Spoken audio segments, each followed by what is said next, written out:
হুম নজৰ হাটি তো দুৰ্ঘটনা ঘটি তো আজি যিখিনি এমচিকিউ মই আলোচনা কৰিম এইখিনি এমচিকিউ মোস্ট ইম্পৰ্টেণ্ট যদি তুমি ভিডিঅ'টো স্কিপ কৰি দিয়া আৰু যদি ভিডিঅ'টো নোচোৱা তেনেহ'লে পাক্কা ফেল তুমি চোৱা কুৱেশ্যনবিলাক জীৱৰ বৰ্গীকৰণৰ ক্ষুদ্ৰতম এককটো হ'ল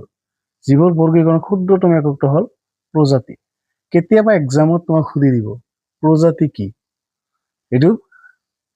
অলপ মনত ৰাখিবা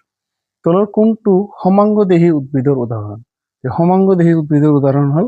স্পাইৰোগাইৰা ভেঁকুৰ আৰু শেলাইৰ সহযোগিতাক কি বুলি কোৱা হয় লাইকেন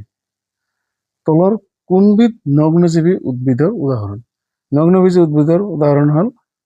অপশ্যন নম্বৰ বি ডিঅ'ডাৰ তো ভিডিঅ'টো ভাল লাগিলে লাইক কৰিবা